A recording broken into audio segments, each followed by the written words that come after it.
Welcome to the Pretty Powerful Podcast, where powerful women are interviewed every week to share real inspiring stories and incredible insight to help women or anyone break the barriers, be a part of innovation, shatter the glass ceiling, and dominate to the top of their sport, industry, or life's mission. Join us as we celebrate exceptional women and step into our power. And now, here's your host, Angela Gennari. Hello, and thank you for joining me for the Pretty Powerful Podcast. My name is Angela Gennari, and today I am sitting here with Kavitta Ghai. Thank you so much for joining us, Kavitta. Thank you so much for having me, Angela. I'm excited to chat with you today. My pleasure. So Kavitta Ghai is the co-founder and CEO of Nectir, a communication platform for higher ed that uses instant chat to build a community in every class. Kavitta founded Nectir in 2018 during her time as a student at UC Santa Barbara and has since raised over $2.25 million to reinvent communication within education on a global scale. Her goal is to make quality education accessible to every student around the globe. As a 25-year-old first-gen BIPOC female founder, it's incredibly important that she earns a seat at the table not only for herself, but for every woman like her who also wants to go down this path to create lasting change in the world. So I love that story. That's fantastic. So let's go into that because what is BIPOC? Tell me about that. Yeah, BIPOC. It's Black, Indigenous, people of color. And so I think it's a huge part of my identity. You know, being a female founder, it comes with its own, oh God, I don't even have to tell you. You know how hard that is itself. Sure, of course. But then you add in all of, the marginalized identities of me being first generation and being a woman of color. And it sort of just stacks on top of each other. So I think a really important part of my journey and why I come on podcasts like this is to share that story so that other women who are from those marginalized communities know this is a game that was also built for us to play. Oh, absolutely is. Yes, absolutely. So, okay, I had never heard that antonym description. I don't even know how to, but I love it. That's really fantastic. So, so what led you down this path of being a founder? Because being a founder is not for everybody, right? Like I'm sure, as you know, there are trials and tribulations. But you're in the middle of college studying, that's a tremendous amount of workload that you've got on your plate. And then you thought, okay, how can I communicate with my classmates better? I love it. Yeah, basically. I think the idea for sort of changing education in this 400-year-old classroom model that we still use today, it changed. I think that idea started for me really early on when I was in elementary school. Okay. I am autistic and I also have ADHD. And so no classroom has ever really felt like a safe space for me. Absolutely. And ever since I was younger, I had this feeling of, God, there's got to be a better way to do this. Education is the precursor to every major innovation we've ever had in history. And I feel like it is the best tool that we have for upward mobility in this country. So if we can pour more time, energy, resources into innovating education at the same rate we do every other part of our lives, I think we would all see a huge return. And so that's really the foundation of this is we've got a 400-year-old classroom model. It's high time that we update it. And I think the best person to do it is somebody who's just come out of the system, who has been a victim of that system and can tell you, this is exactly why it sucked so much for me.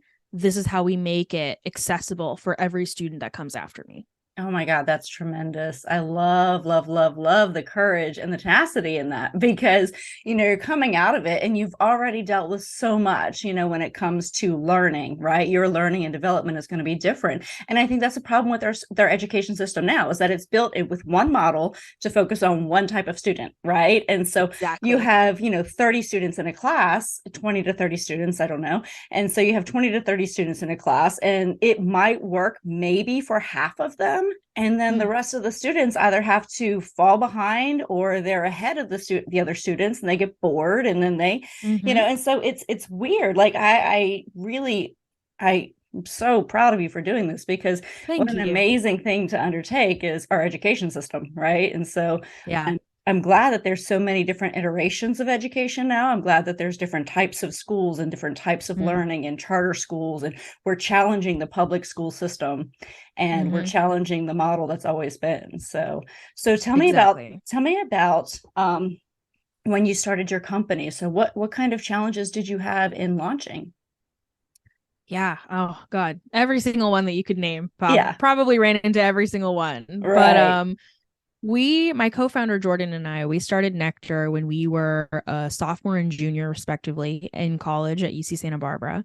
And when I first got to college, like I said, first generation student, and I'm an only child. And so my only idea of what college looked like was from the movies. And you learn pretty quickly, it's not like the movies. It's a lot tougher than that.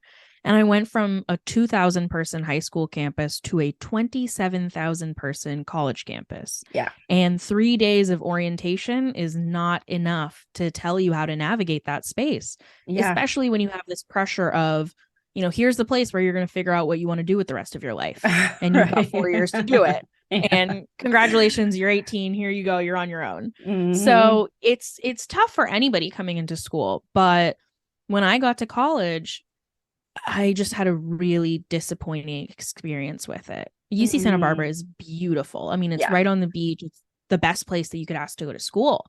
But I couldn't understand why, if I was paying $40,000 for this education that's supposed to be one of the top 15 public universities in the nation, why was I sitting with 500 other people in my classes, learning stuff that I could have gone on Google or YouTube and figured out myself? I just really couldn't understand, if this is supposed to be the pinnacle of education, why isn't it? Why doesn't it feel like the best of the best? And if any country is going to do it, it's going to be the US. And so if this is what a top tier education looks like, now I understand why we have so many pervasive issues across society, because we are not setting up each generation the way that we need to be for them to succeed. And college is the place that we promised them that's going to happen. Absolutely. And I realized very quickly, that's just not how it is. So I went through my entire freshman year thinking, I want to drop out so badly. Like, this just is not cut out for me. I could be spending my time so much better elsewhere. Do I really need a degree? Is this really something that I need as a means to an end? Asking all those questions that I think a lot of freshmen have. Right. And I had this feeling of, my parents immigrated to this country for me to get this education. I've got to stick it out for them. And while that kept me in school, I wasn't happy about it. And I didn't feel like I was really gaining any value from it, to be honest. And the only thing that really made college worthwhile for me, that made me want to stick around, was a business fraternity that I joined. And I realized, once I had found my people, my community, that while you might come to college for the education, you stay for the people. That's really what you identify with. When you leave school and you feel really proud to say, that's my alma mater, you say that because of the people that are still with you, the network that you've built, the connections that you've made. That's really the salient part of college. And that, finding my community, all of a sudden made $40,000 worth it. And that was a really pivotal moment in my life of realizing, I get it now. I get what the point of college is. But there's gotta be a better way to find your community easily, get that value at scale, and really just have a better time building that connection and that network, which is what you need to thrive in any industry. You've got to have the connections. So I, went through college with that mindset of, okay, the community, this is the important part. This is why I'm here. But I had one really, really incredible teacher that just totally changed my idea of what the classroom part of education could look like. I think that's a familiar story for a lot of students, right? You have one really incredible teacher that changes your life. And for me, that experience was so pivotal that I started a company and I started a movement off of it. And essentially, this class I took one summer. It was the summer before my junior year. And oh God, classes over summer at Santa Barbara, You can smell the beach from the class. You can hear the waves.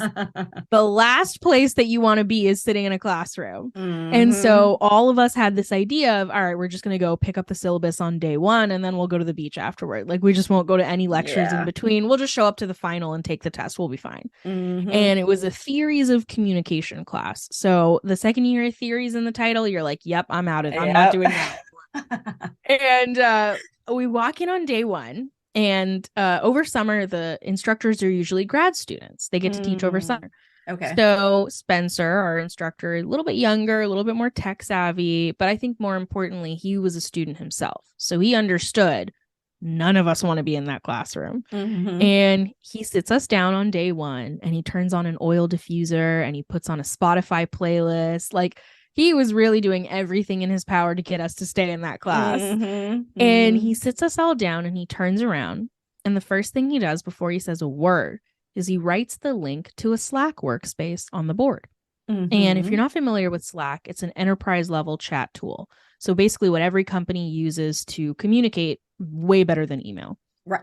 And I had seen it be used in my internships and my jobs, orgs I was part of, but I had never seen that be used in a classroom. And he turns back to us, and there's about 150 people in this class. And he says, I need you to trust me. We're going to do this class different than you've ever seen class happen before. But I have a feeling that this is going to work way better. So just trust me. And he said, I don't want you to raise your hand ever. I don't want you to send me or the TA a single email. I don't even want you to come into office hours. If you have any issue in class, whether it's in the middle of lecture or 2 a.m. before the midterm, your first line of action is going to be to put your question in this chat with everybody else in the class. Because, he said, I guarantee that one of the 149 people around you is going to have a better and faster answer for you than me or the TA will. He said, if you can explain something to somebody around you, if you can answer one of their questions, I'll give you extra credit for that, because that lets me know that you understand the topic that I just taught you so well that you can then go relay it to one of your peers.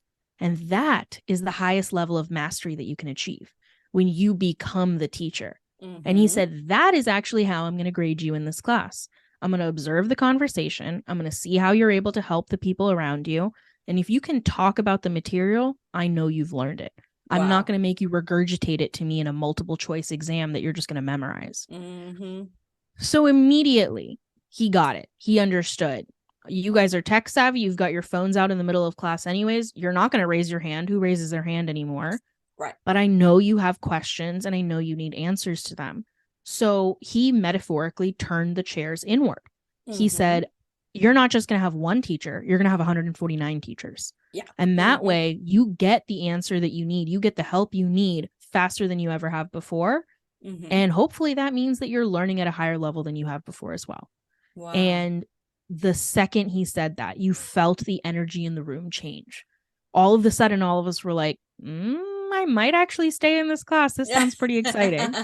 That's awesome. And it was that promise of the same feeling that you get in elementary school when you had your desk mates and it was like 5 or 6 of you and you were facing each other and you knew you'd come to class every day and sit down and get to talk to your classmates. And it was that exciting feeling again of, I might actually make friends here. I might make connections here. I'm going to meet somebody new. And it felt like a community. And it was the first time that I had that feeling of having a community in the classroom. And unsurprisingly, I got the highest grade that I got in any class in college. I'm still friends with people from that class today. And I left that class like a dog with a bone. I was like, oh my God, that's it.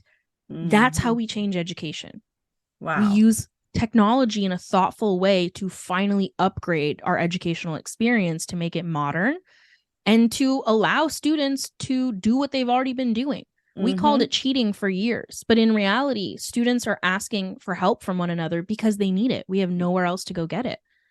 And so I left that class and approached UCSB and said, if me and 27,000 other people are paying you $40,000, why can't you put Slack in all of our classes? That would mean that it doesn't matter if the instructor is good or not. It doesn't matter if the material is tough or not. We would have exactly the resources that we need to succeed. And if we can succeed in our classes, that means we're much less likely to drop out of school as a whole. So if this one piece of technology can solve all of our problems that we're having right now, why can't you implement this? Absolutely. And that was the first time that I realized why the US education system is the way it is.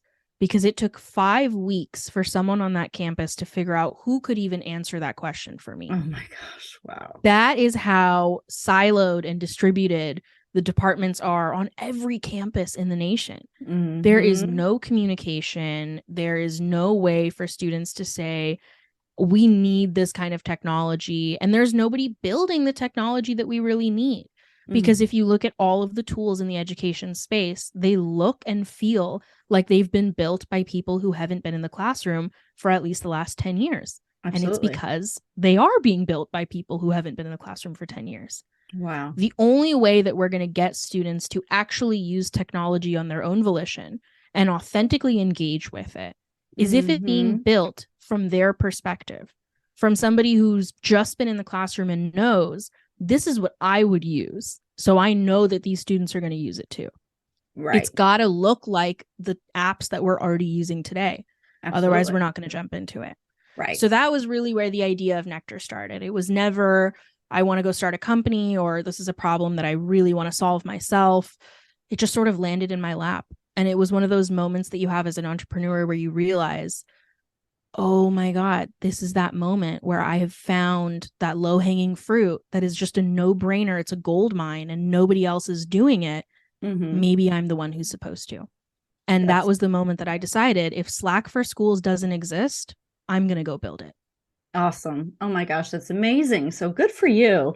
And good for you for recognizing the problem, and something that can, not, if you're having the problem, other people are having the problem. Right. And so Good for you for recognizing that and then doing something about it, because it takes a lot of courage. Like, I know people are like, I had that idea 20 years ago. Well, did you have the courage to do something about it? Right. Did you say, I'm going to make everyone's problem my problem and I'm going to go solve this for them?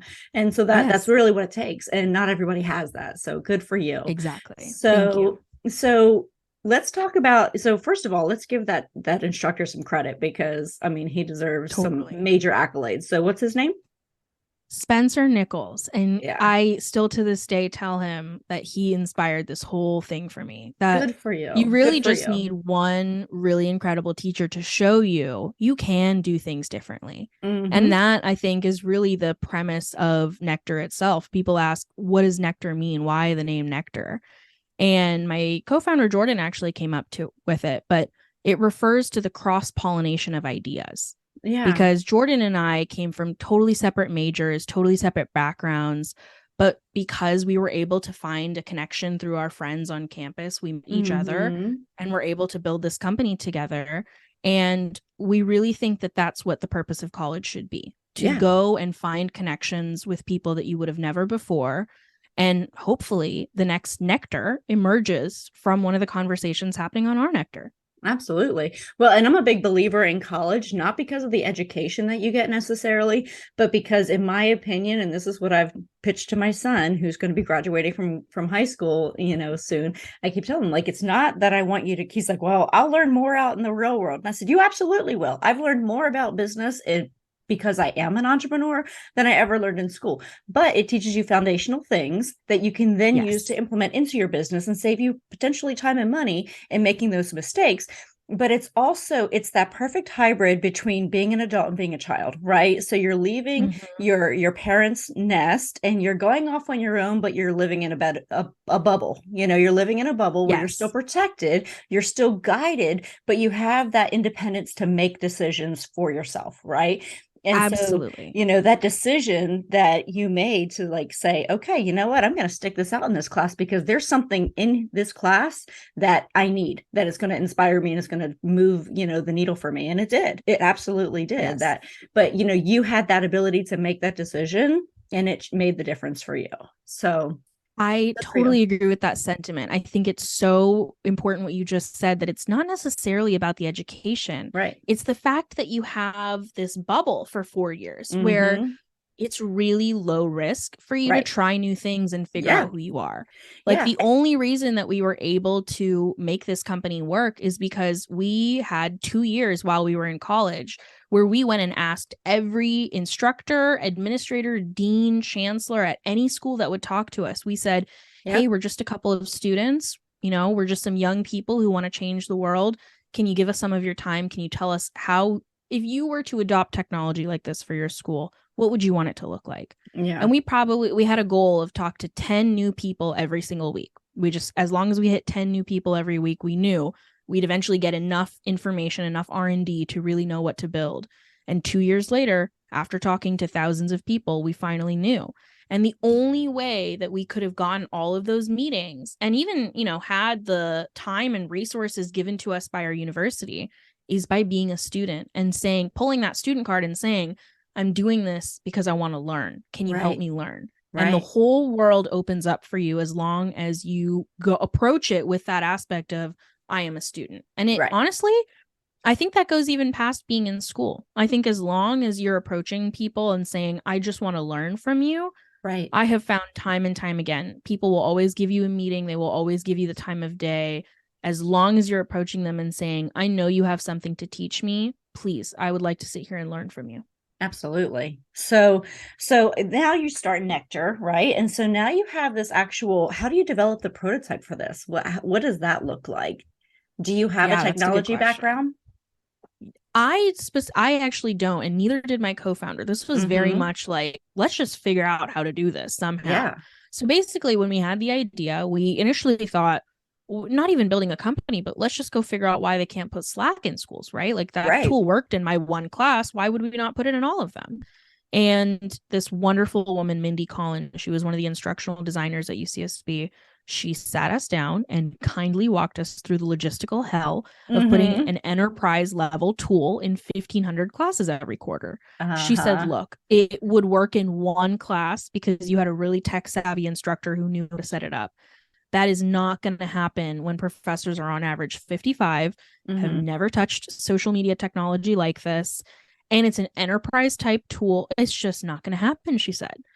And we left that meeting not hearing no, but instead hearing a roadmap of exactly how we would build the solution that didn't exist. Yeah. We knew, okay, instant chat works. Students are using this on Discord. They're using it on Twitter and Instagram and iMessage. They love this kind of technology. It's familiar to them. So what if we use that same technology, but built it to actually fit into a campus of 27,000 people? So we said, all right, let's put together some open source technology off the shelf, some basic no code tools on top of it. Now it's super easy to put together an MVP, a minimum viable product of just, I have an idea, let's test out a basic version of it. And that's what we did. We didn't spend any money because we didn't have any. And I think that's the good part about being students is you get scrappy about it. And we said, all right, let's prove UCSB wrong. Let's see if we can get all 27,000 people at our campus using this in their classes, then we can prove that there is a better way to communicate on campus. There's a better way to learn and that it's actually a viable option. And it took us 2 years to do it. But by 2020, we got all 27,000 students at UCSB using Nectar in almost every single one of their classes, with the instructors being the champion. Wow. And we got UCSB to pay us a license for it. So we got our tuition back, which was great. That's fantastic. It was awesome. And that was the moment that we knew, okay, we've proven this out. We can now go do this at every single one of the other 5,000 colleges and universities in the US and beyond. But back to the technology piece of it, it was really scrappy. Like I said, it was the initial version of it was just us pulling together as much code as we could off of the internet that already existed to basically make a wireframe version of what Nectar looks like today. So I think for any entrepreneurs out there, the best piece of advice that I have when it comes to how do I actually make the first version of the product, it's going to look duct taped together. Yeah. And you've got to put it out into the world while it's still embarrassing, because all you need is for people to tell you, yes, I would use something like this, or no, I wouldn't. And if you get enough yeses, go raise some money, build out the full version of it, but don't spend any money on it until you know the basic premise flies. Yeah. I love it. So that's just some incredibly sage advice, because so many people do the fundraising first. Hey, I have an idea, and I go out and raise a bunch of money. And then what they do is they come up with these ridiculous versions that don't work, that they've now spent tens of millions of dollars on. That's garbage, and so they're not really doing their market testing first, right? And so Exactly. I love entrepreneurs who bootstrap and start with nothing until they actually get something. Like, those are my favorite entrepreneurs, right? Because those are the ones that I see out there really being gritty. When I see somebody, who's, 20, who's in college and just raised $25 million for a business that doesn't exist, has never made a profit, and doesn't have any users, I'm always like, who invested in that? Like, why? Who just said, I have a pile of cash and I'd really love to either throw it in the toilet or burn it. Oh, wait, here's somebody I can give it to. And it's like, who does that? Right? Oh, that's hilarious. I don't know. But, no, exactly. And I think that's how I feel about it. Totally. And I think it speaks exactly to your point about, school, being in school and being in college. It is sort of this bubble that shields you from the world. Also, in the sense that you're already used to having no money. So starting a company at that time and bootstrapping it doesn't hurt as much as it will when you're 30 something and you actually have mouths to feed and a mortgage to pay. The reason that we were able to bootstrap for a couple years was because we were used to being broke. Yeah, it didn't matter to us that we weren't making a salary. And it makes you a better entrepreneur. It makes you a better entrepreneur. You have to think through decisions, right? You have to think it through. You have to get creative. You have to say, okay, how can I get this for free or almost free, or create it myself? Or how do I learn enough to not be taken advantage of when I do try to get somebody else to kind of, so you have to, it forces you to become better at what you do.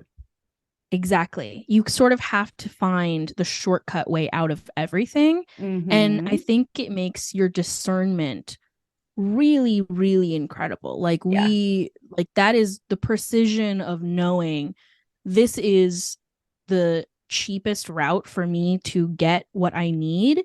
I think it's exactly why, even when we went to raise $2.5 million, we have stretched it out for so long because we know it's not about, getting to that point where you get investor money and then great, we get to just blow it on everything and buy offices and hire a bunch of people. Right. No, we still go as slowly as we were before. We just now know we have the money to execute on the things that we're really, really sure about. But we still use that scrappy duct tape version for most things that we do. Yeah. We'll spin up a really basic version of it, test it out with a few users, make sure that it really works before we spend any serious money building absolutely anything in this company. Yeah. And I think it's a practice that we'll have now until we're, 1,000 people. We'll keep doing the same thing because that is what works. Yeah. And you build a better company because of it. You're a better entrepreneur because of it. And you build a better company before, it's going to be more sustainable down the road because you're thinking through those decisions. So I love that you've raised money now. So what was that process like, especially as a female founder? Walk me through that. Yeah, it's tough. When you see the statistic of only 2% of VC funding each year goes to female founders, and even a fraction of that goes to women of color founders. Oh man, that was a tough thing to approach. I really thought that it was going to be the most teeth-pulling, painful process that I've been through. And it wasn't as bad as I thought, surprisingly. And I think that there's some tips that I have for founders. I just got off of a call with a founder who reached out to me and said, I'm a woman going through this and it sucks. How did you navigate this space? And the reason I say that it's not as hard as it looks is I don't want other female founders to be scared of the process. Yeah. I'm not saying it's going to be a walk in the park, right? But it looks like from the outside that this was a game that was not built for us to play. And that's not true. It's a facade that I truly think has been created around this space to gatekeep. I think it's meant for people who don't come from entrepreneurial backgrounds or don't come from a ton of money to get scared of, because anybody would. If you haven't seen that kind of money, you would think, especially me as a 24-year-old, to have the confidence to say, yes, you can hand me $2-something million and I promise you I'll do something good with it.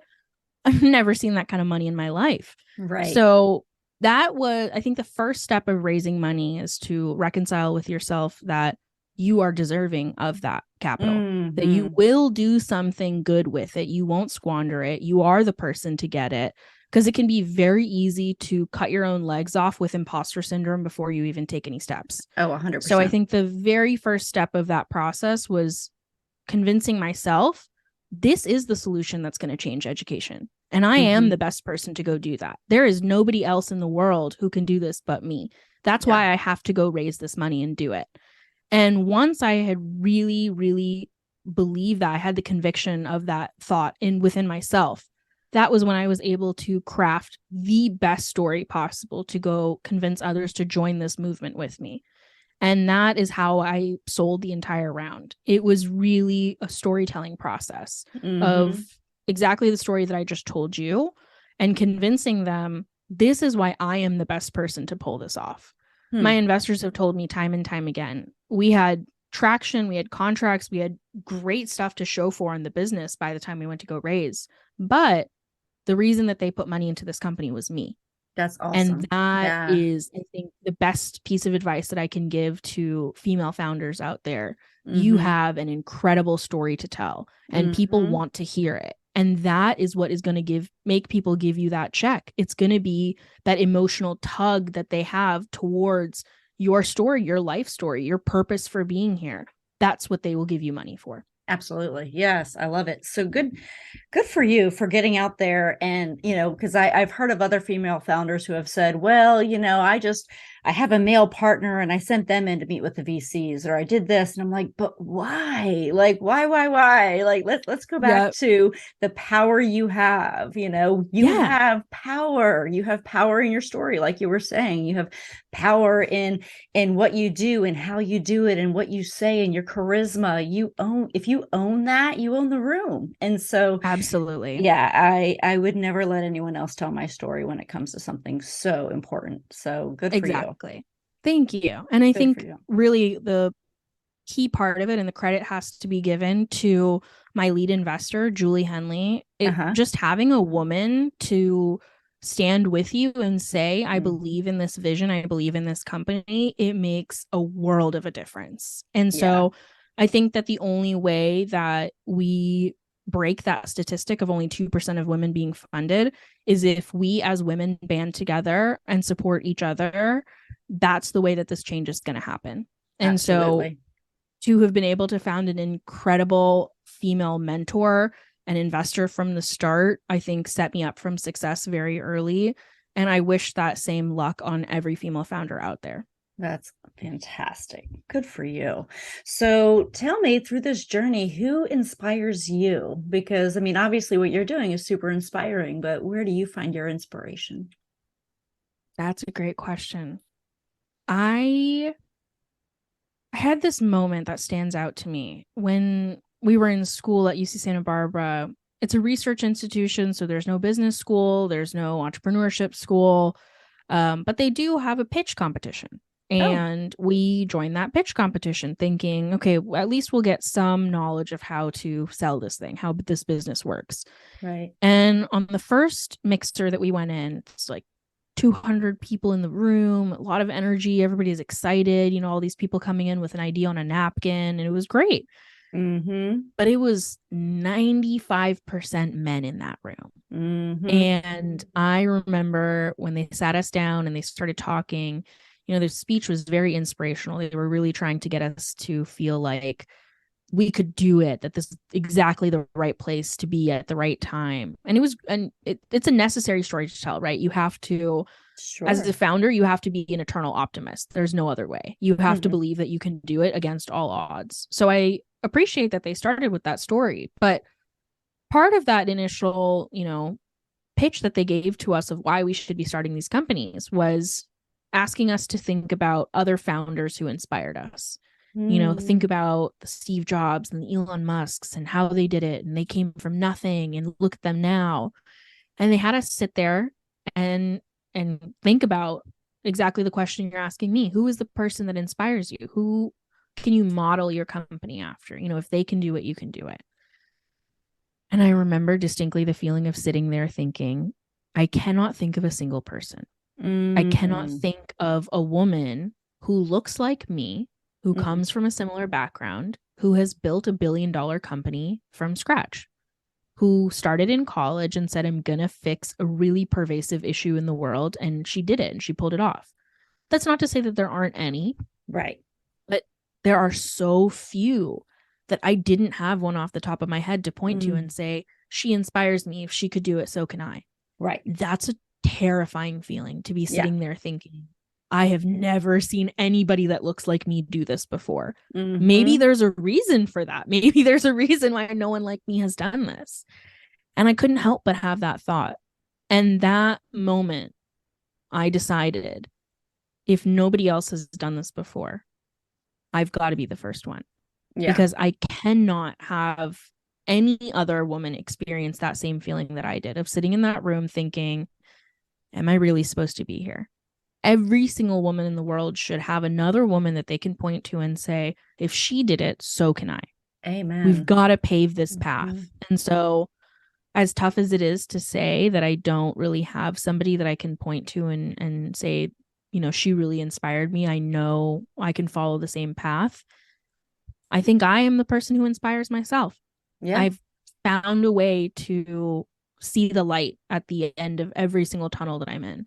And I won't lie, this has been that sort of experience where it feels like it's a no after a no after a no. But that is why I say I think the most important quality for a founder to have, especially a female founder, is eternal optimism. You have got to be your number one cheerleader before anybody else, because there's probably going to be a good chunk of time where you won't have any other cheerleaders. 100% and agree. That's how it was for me for the first 4 years of this company.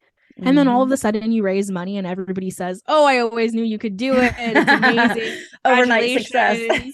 Overnight success, 5 years in the making. Right. Wow, that was fast. How did you do that so quickly? You're so lucky.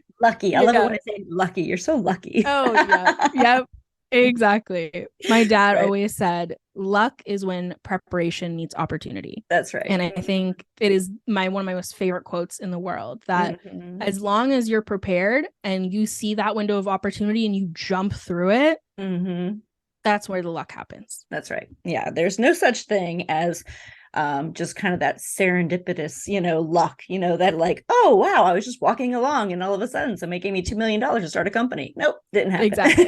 Yeah, so, I wish. Oh, how great would that be if it just fell off the tree? I would love that. Yeah, overnight success. Yes. But yeah, no, I love that. That's amazing. And, that was really actually the point of the podcast. The point of the podcast was to give women other women to look up to, to say, hey, look, she's doing it. She's doing exactly what I'm envisioning doing. She did it. I can do it. I can learn from her. I can emulate her. Like, and that was something, when I started doing a little bit of business coaching during the pandemic, because, my business was shut down. I was one of those, businesses that, kind of was the victim of a pandemic too. We had no business, And so I started doing business coaching for something to do, and found that the women were just so eager to learn from other women, because it's not something you run across in your day-to-day life for most of us. For me, I've had a couple of really great mentors that were male, but I've never had a female mentor in business that really walk me through and say, hey, listen, this is what we need to do. This is why things are going to be a little bit different, but don't worry, we're going to navigate it. We're just going to do this a little bit differently. And, yes, you can still do it. And yes, imposter syndrome is a real thing. And yes, you're still going to sit at the table at the board meeting and you're not going to take notes for everybody. You're going to contribute. Right. Yes. And so these things, like, this is what you want to hear from another woman. And there's just not enough of it. There's not enough of it. Like, I hear about it in these big corporations. They'll have these mentoring programs, but what about us? What about us who we're entrepreneurs? We're coming out of college and saying, I'm doing this. I have an idea. where do you find your resources, right? And so exactly, that was kind of the point of the Pretty Powerful podcast, is that I wanted to provide this safe space for women to talk about their success, their journey, their obstacles for other women. But, and surprisingly, and one of the most powerful things about this is that we actually have a fairly large male audience, which is awesome because they're learning from us too, yes, exactly. And there's so much power in that. And so, it's one of the most humbling parts of this entire journey. But so tell me, as women, we give away our power so much. Like we will give somebody else credit for our work, or we'll let them criticize us, or we'll let somebody else take something from us, and most of the time that translates to power. So tell me about a time that as a woman, you've given your power away, and then another time that you maybe stepped back into your power. Yeah, that's a great question. I think this is especially tough for me being so young. I think the imposter syndrome at the beginning really came from what I think is a very valid criticism of myself, that I don't know what I don't know, right? Yeah. I'm young. I haven't done this before. I'll be the first to admit that if I haven't done this, I'm going to need some guidance on, how the business works. And I think sometimes I notice this a lot with women. I think one of the key differences in younger female founders and younger male founders is I notice that male founders have this sort of go at all costs mentality, that they don't really stop to think, do I have the skill set or not? They don't care. They just do it anyways. And they'll make the mistake and figure it out after. Women, I think we have a tendency to be a lot more thoughtful before we execute something. We sort of think about our actions and our words before we say them and do them.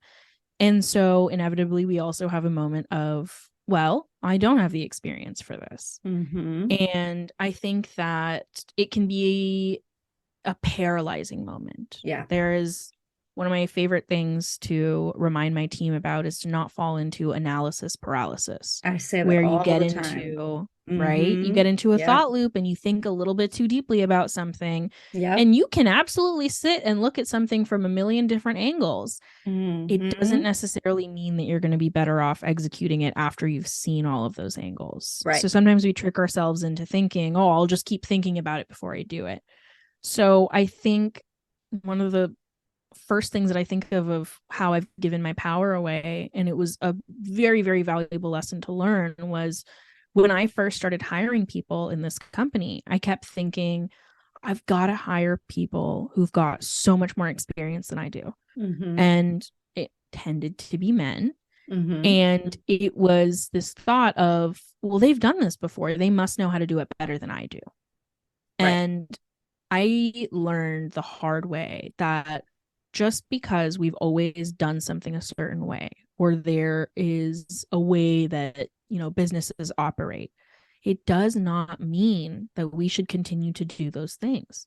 Right. I mean, take education itself. Just because we've done it for 400 years in the same way does not mean that we should continue doing it in that way.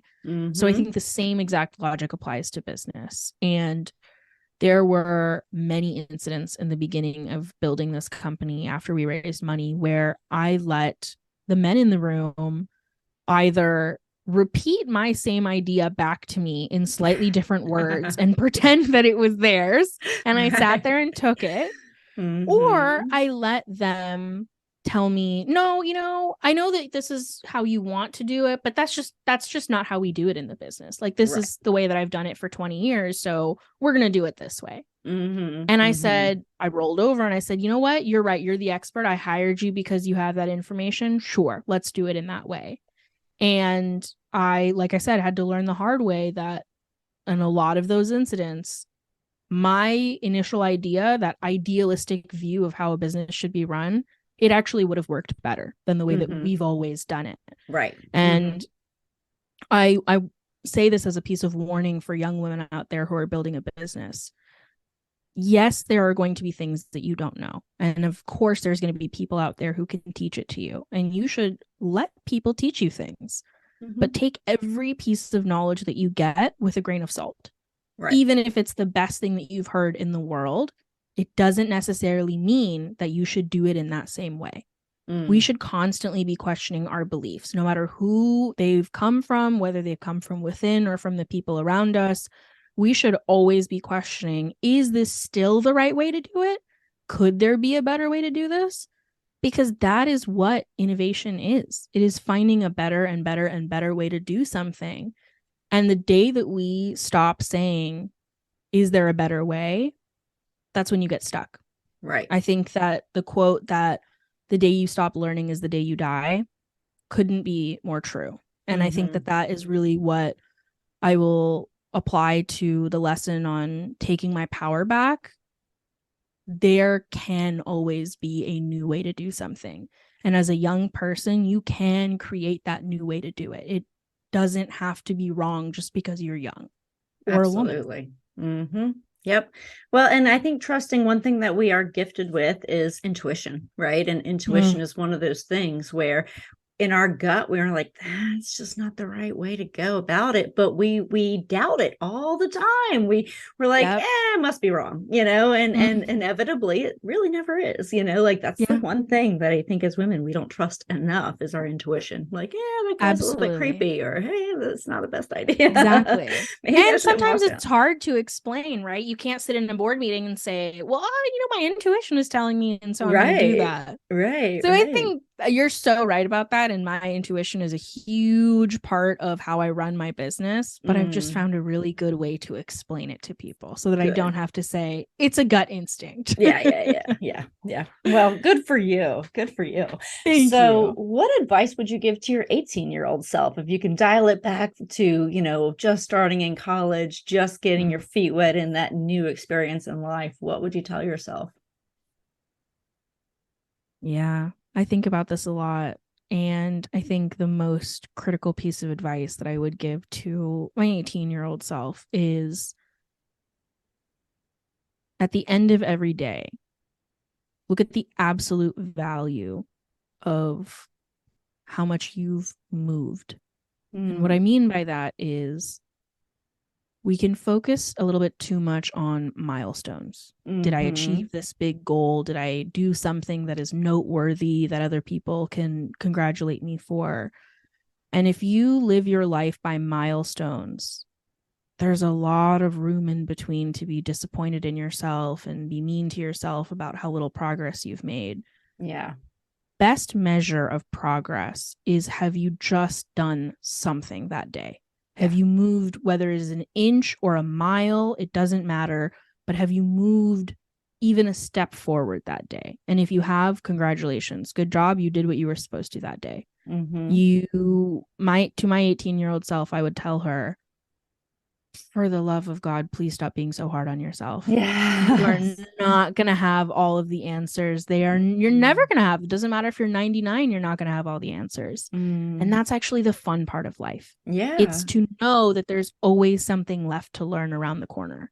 Yeah. And I think once you choose to see the silver lining perspective of everything, because there always is one, that's the only way that you're going to fix that inner critic in your voice that can sometimes sound a lot meaner than you would want it to.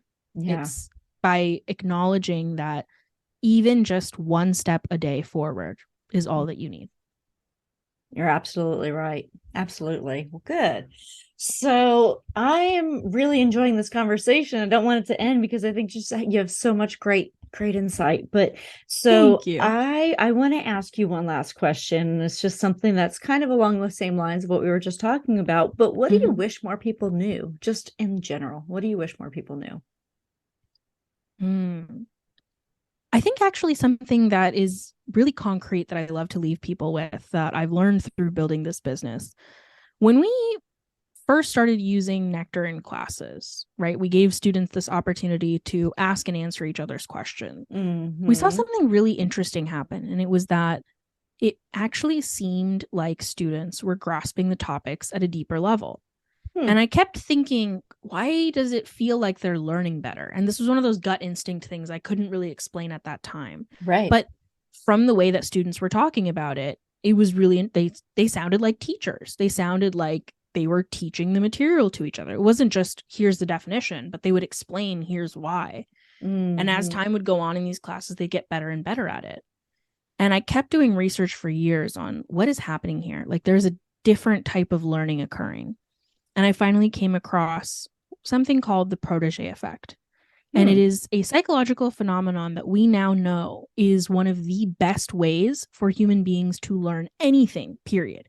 Okay. So this doesn't matter if you're in school or out of school, anybody can adopt this into their life. But the phenomenon of protege effect is essentially that when you teach a topic that you've just learned to one of your peers immediately after you learn it, your brain actually registers and retains that information at a deeper level than you would in a different way of learning.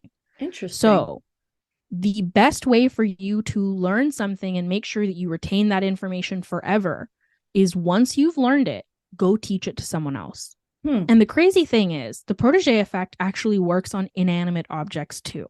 Really? So even if you have a stuffed animal that you sit next to you and you just teach, whether, it's a presentation that you're doing or you just learned a new concept and you want to make sure that you remember it forever, grab a stuffed animal, sit it down, as crazy as it sounds, and literally teach the concept back to the stuffed animal.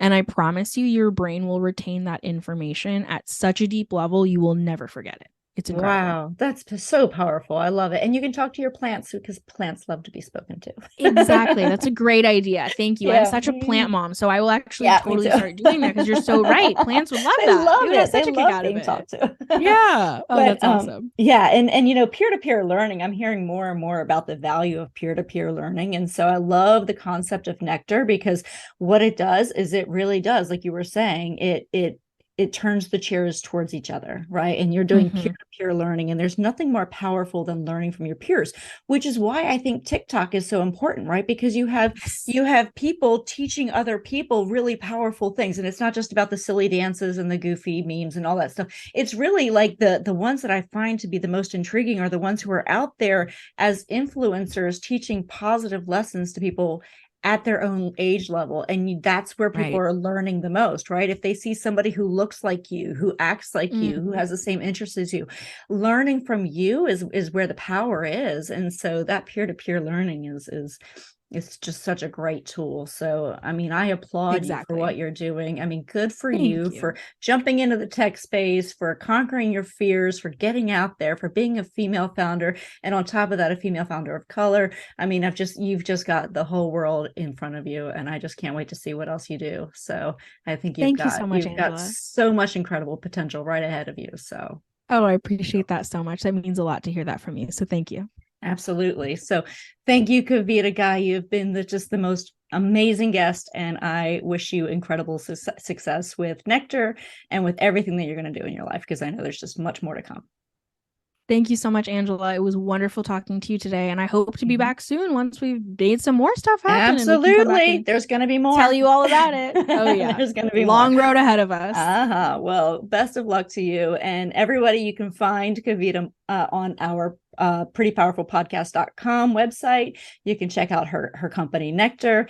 And so thank you so much again for everything that you're doing and for really challenging the status quo in the education system that we've got. So good for you. Of course. Pleasure to do it. Absolutely. Well, everybody have an amazing, amazing day. And I wish everyone all the best today. Thank you for joining our guests on the Pretty Powerful Podcast.